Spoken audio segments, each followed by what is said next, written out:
Today guys, we are going to be testing the Titleist AP1s versus the Callaway Big Bertha CF19s.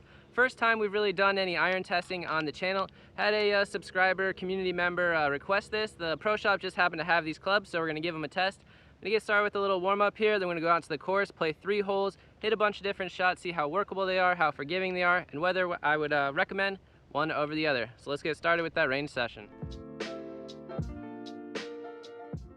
First up, we have the Callaway Big Bertha CF19. Both of these are in 7 irons. Got lightweight shafts in them. This one's a KBS Max 90. The other one's a Tensai graphite shaft, but those are the closest I could find that they had that I could test out. So yeah, let's get started. This thing looks pretty sweet. You know I like my gunmetal irons, so definitely a plus so far.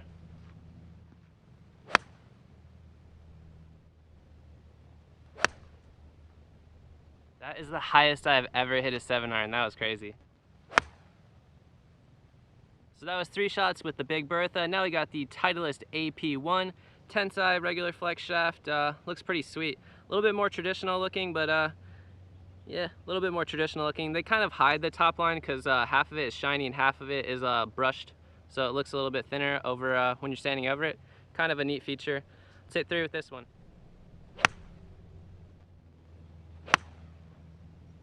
Really tried to get that one up in the air. Didn't go as high as the Big Bertha, but still got up there pretty good. One more with this and let's get on the course. Had a little trouble with the audio on this hole, so rather than subject you to that, I'm just going to do a little voiceover. 165 yard par 3, got too much club, but hit a little knockdown 7 iron fades. Really impressed with the Callaway, nice ball flight. Titleist, I mishit a little bit, but as you'll see in a second, got pretty close to the hole, so pretty forgiving. Next up, we're going to try and hit some high draws, not my specialty, but Callaway, really nice ball flight, super high, landed very softly. Then with the Titleist, didn't quite draw as much, so again, probably a little bit more forgiving than the Callaway iron, but really good ball flight overall. Right here is the high draw that didn't quite draw with the Titleist. Over there, pretty long, is the Callaway high draw, and then right next to each other on the green is both of them. Those were the low fades. Ended up pretty close to each other, even though they're kind of, one of them was misstruck, the other one was hit pretty perfectly. Yeah, so obviously, as you can see, I haven't done a lot of iron reviews. If you guys think I should like test them out in a different way, feel free to comment below. Doesn't offend me one bit, so yeah, hopefully this review doesn't offend you. Moving on to the next hole, really liking these irons so far, surprisingly. Got a pin placement right behind a bunker. I'm gonna have to hit the ball really high, see how quickly I can get these things to stop. Usually with my irons, I have to play like a little draw around it. So let's see if these game improvement irons can launch it high enough where I don't have to worry about that anymore.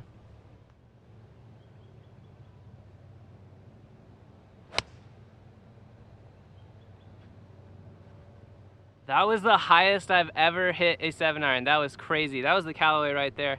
Let's see if the Titleist could match it.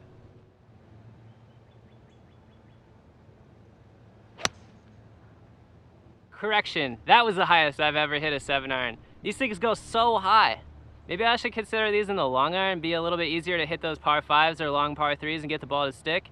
Yeah, might do a video on that one later. Both of those, one of them landed on the right hand side of the green, the other one's on the fringe. So let's move on to the next hole, have a little long drive competition. Hit 2 with each, just see which one goes longer.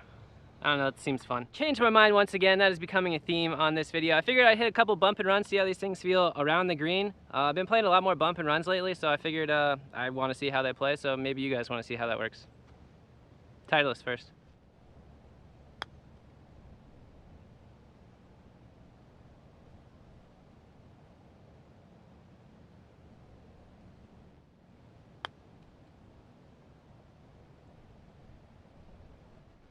So why do I believe the myth that game improvement irons are like you don't have any feel with? I basically almost hold both of those out.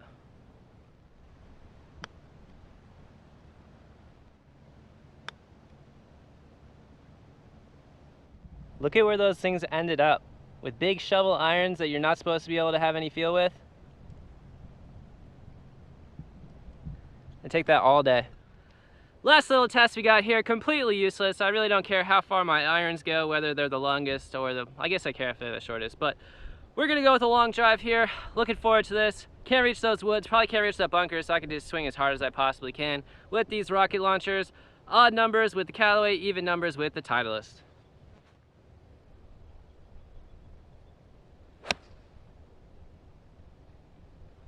I had like a rangefinder or a launch monitor because that was probably the longest 7-iron I've ever hit.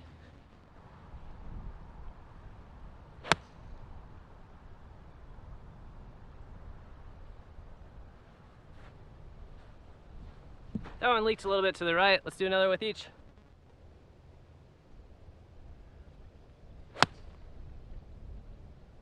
This is fun, guys. If you ever have the opportunity to just like take some 7-irons and hit them as far as you possibly can, I definitely recommend it.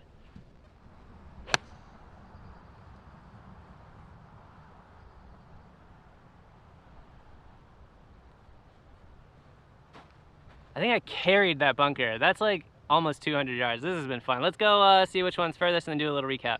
Up at the balls, guys. Got one directly behind the camera. I don't really feel like selfieing it and giving you guys motion sickness, so let's just look at these ones over here.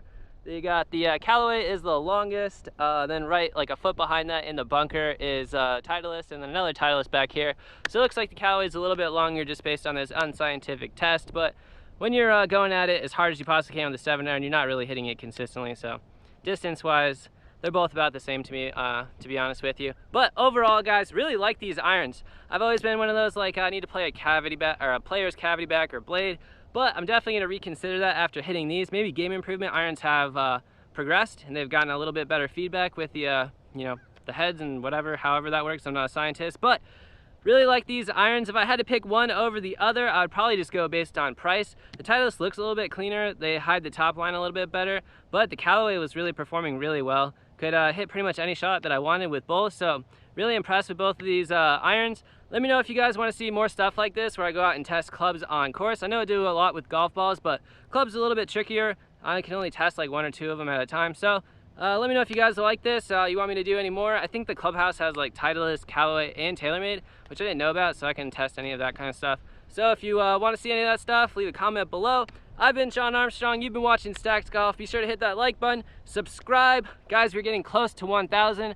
I know it means like monetization for a lot of people, but I don't really care about that. Sure, it'll offset some of the costs, but I really want to do some live streams. So if you're interested in that, hit that subscribe button, and we can start doing live streams once we hit 1,000 subscribers. Live stream stuff, we can go out to the range, do a bunch of different stuff, go out in the course, do live course vlogs, which I think would be awesome. So if you're interested in that, be sure to subscribe. We'll see you next time.